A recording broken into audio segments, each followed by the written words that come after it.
Hello everyone and welcome to Cinderful Gaming. I hope you're all doing well, I hope you're all staying safe, and most of all, I hope you're all fighting that war against the grey. Today's video is a Black Library review. In today's video, we'll be taking a look at one of the many publications brought out by Black Library and giving you our thoughts on the book, audio drama, whatever it happens to be. Now, I will say that we will try to keep this review to as spoiler free as possible, though there will obviously be points where we talk about things happening in the book. We will try to keep away from saying any of the major plot points, so you can go and read this book for yourself. We'll just give you our thoughts on whether or not we think it is something you may be interested in. So we'll use this video to instruct you on maybe is this sort of going to be a book that you would like to see. With that all said and out the way, let's get cracking on. Let's talk a little bit about the book that we have reviewed this time. In today's Black Library review, we are going to be looking at The Triumph of St. Catherine by Danie Ware and narrated by Emma Gregory. Must say, I always like to listen to everything in audio format. I like to listen to them while I paint, while I do some other hobby. And Emma Gregory, I've listened to quite a few stories narrated by her by now. Black Talon First Mark was one of the most recent, and also Hallowed Grounds by Richard Strachan was also narrated by Emma Gregory, as she did the voices of the young Vendenced witch hunter girl. She always does a fantastic job of narrating and bringing the characters to life, and this one was no exception. The Triumph of St. Catherine, this is the first book I think I've ever read or listened to by Danie Ware. I don't remember any others. I don't know if she has any others. I'd be interested to find out if Danie Ware has any others. I've not noticed the name around before, though I have seen her popping up a little bit on my Twitter feed on some of the other novels and stuff like that. But we're going to take a look at this. You can see the cover here on the far left is the limited edition cover they brought out, which was absolutely beautiful if you picked up the book. If you're looking for this book, currently on the right hand of the picture, you'll have what the cover actually looks like now in its more general release format. But this came out on Audible last weekend, or maybe the weekend before. It's recent release on Audible with an audio version, so we picked it up and had a listen. So let's get cracking on into the review. And so, setting the scene for this story, the story takes us to the world of Kairos, where Sister Avra of the Order of Our Martyred Lady, one of the Adeptus Sororitas orders, is honoured beyond measure to join the honoured guard who bear the bones and relics of the most sacred of saints of the Adeptus Sororitas into battle, that being St. Catherine. Pretty much the story, while we have, I guess, a little bit of a war going on in the background, it really is focusing on the current members of the funerary procession for St. Catherine's relics, bringing this new Sister Avra into their little tiny sisterhood that obviously bears the relics of the saint, and actually making her the member who leads them, carrying the sword and the shield. And they effectively recount all these different tales of St. Catherine's sort of deeds and exploits across the galaxy, her, I guess, miracles she's performed, her, some would say, maybe even crimes or heroic deeds as well that she's performed across the galaxy in the Emperor's name. And so they all sort of tell these tales, and they'll have a different part to sort of talk about different relics and stuff, and how this came to be this and how this came to be that, etc. And it's really interesting. Once again, this is another novel that certainly looks at a special particular named character, or rather a named character unit, retinue in this case. There's been a lot of these coming out of Black Library recently, which are always really fun. But this one sort of tells us why and how the sisters come together to make the Triumph of St. Catherine miniature we see on the tabletop.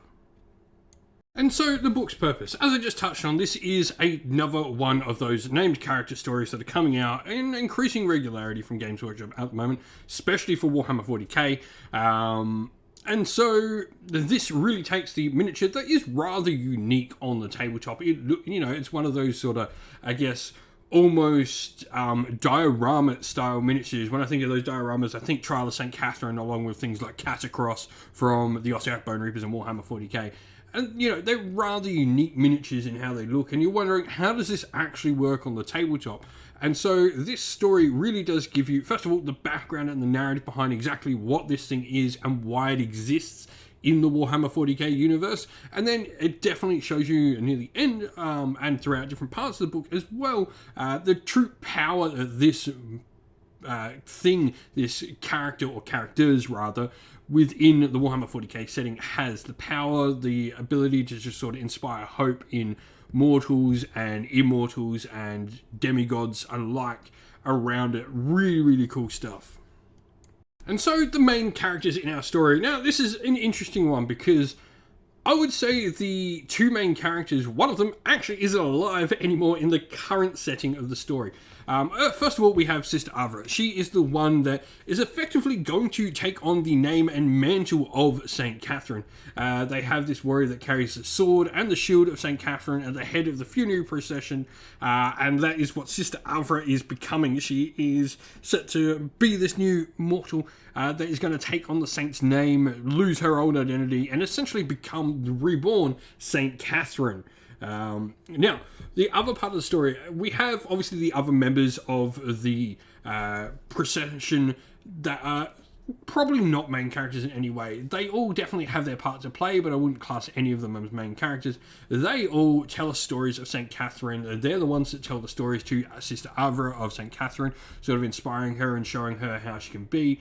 And so St. Katherine, I think, is our other main character, really just sort of going through the motions and living all these different stories, which is really fun to read. It's really nice. It's essentially, you know, a story telling each other stories. This reminds me very much of the Sons of Behemoth audio drama that came out, where it's, you know, people sitting around telling each other stories, and you're joining the same character as you will at the same point in time, but you're hearing different stories from different people. And some of them are more embellished, some of them are more dark, some of them are more gritty. And I think that's what's really interesting, is it does change up how they're all told. All of them do it in very different ways, which I think is really nice writing from Danie Ware, that each one seems slightly ever so different in how they tell these stories. It seems like, you know, you could have almost had, you know, a bunch of different writers writing each story, which is really fun.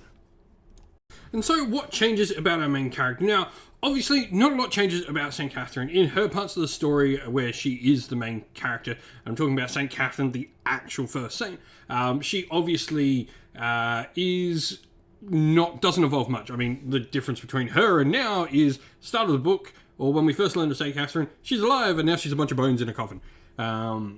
But Sister Avra, she has this deep, dark secret throughout the story that she feels sort of makes her not worthy, and she's seeking sort of redemption in death through it. But obviously she's now been taken up to sort of join this very, very respected sort of select order of Adeptus Sororitas, and the others are effectively telling her these stories and the trials of St. Katherine to help her overcome and see through her own stories. And eventually Avra does tell her own story to the group as well. And eventually, when telling her own story, she will get some realizations from it, which do help her see the greater Emperor plan throughout the story, which I think is really cool. And it's through these stories that you can see these slight changes in how Avra sort of goes from where she's at to where she will be at the end of the novel. And effectively becoming St. Katherine. And so, what does this book do? Well, though, I think I've stated enough in the review already. It really does bring to life the Trial of St. Katherine model on the tabletop, and it gives it so much lore, narrative, and understanding, which is just awesome. Along with this, it also shows us quite a look at how deep that fanaticism of the Sisters of Battle is. Shows us really exactly who they are, how deep their faith runs within their very being.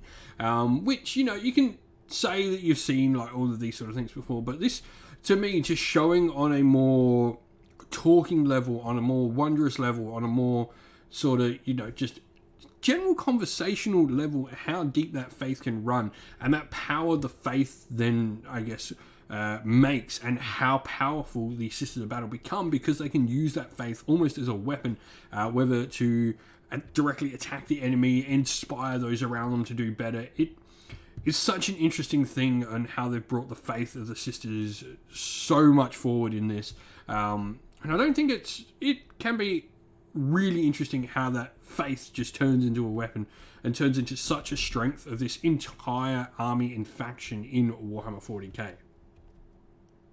And so, who would like this book? Well, I think there's definitely one sort of fan that's really going to get a kick out of this, and this is fans of the Adeptus Sororitas.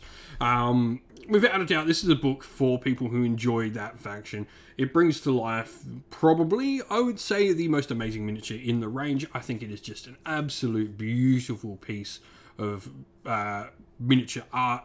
I've seen some amazing paint jobs over the years of it, or year, I think it's been out now. I say years, but it's probably only been out a year. But this was really, really fun. I really enjoyed it. It really gave a deep look into the Adeptus Sororitas and, made me want to collect an army, which is, at any of these sort of books, I want to go pick up the Triumph of St. Katherine to go paint it because it looks and sounds amazing. And so, in summary, another book that does a great job of explaining and telling the story of a major name character within the Warhammer 40k setting. Like I said at the start, this has been something that a lot of stories I've been reading, and it doesn't even have to be 40k. I've obviously listened to the Sigismund story in 30k recently.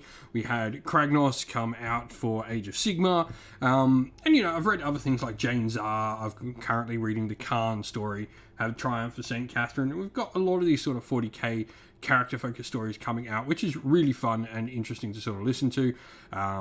But for me, I think, without a doubt, my favourite part is this was really nicely written, and Emma Gregory did a fantastic job at telling the story as well and bringing all the different voices to life, which I think really tipped it over the edge, where small bits of care taken to make each story sort of told slightly different and told differently in such a way. I remember there's one of the sisters that's particularly sort of flamboyant in how she tells her tale, which is really nice, and it just makes them seem like all the different stories are recounted by different actual sisters, different people, which was just such a nice little tidbit for the story. Fun, definitely a nice read. It gave some really interesting insight to the named character that is the Triumph of St. Katherine and the members that make up her. Without a doubt, probably a 7 out of 10 for me. It definitely was a really fun listen and read. Well done, Danie Ware. I look forward to picking up something else of yours, and Emma Gregory, as always, fantastic narrator. And so that is the end of the video. Thank you all for watching. If you enjoyed it, please don't forget to leave a like and subscribe to the channel, and drop a comment down below and let us know what you enjoyed about the video. If you'd like to come chat more with me and other members of our little community here at Sinful Gaming, we've got a link to our Discord server down in the video's description. And if you'd like to help support the channel in another way, you can do so either by joining Patreon or YouTube members, or purchasing something from our Ko-fi web store. All of them are linked in the video's description. Thank you all for everyone who chooses to help support the channel. As a special thank you to those people who have supported via Patreon and YouTube members, we'd like to give a special shout out to them all. So a shout out to our patrons: Christian Weir, James, Soren, Greenskins Gaming, AJC, Kenny Lowe, Owler and Shop First, Andrew Bowen, Nathan Fee, The Rising Ape, Cure Dynamic, Agu, Anthony B, Anton Nilsson, JJ Austrian, Average Wargamer, Domir, Mark Harvey, James Cater, Dinah226, Derek, and GRP390. A special thank you to our YouTube members: Greenroots Gaming, Kenton Young, Chris Wallace, Ronya, Vinny, Lock Lorick, the Johnny84, David Ellsworth, Revenar, Wolfric Nick, Broken Chef, Ariana Edwards, Sean Scott, Pink Nico Fire, and Robin Mankiller as well. Lastly, a special shout out first of all to Lady Witchfox Art, who does all the amazing artwork for the channel you see, and to Xmorphic, who has done an amazing job at setting up our Discord server for her and making us have a nice place to content and to chat with all of our community. Thank you all for watching once again, everyone. Stay safe, stay well, and most of all, keep fighting that war against the grey. Ciao for now.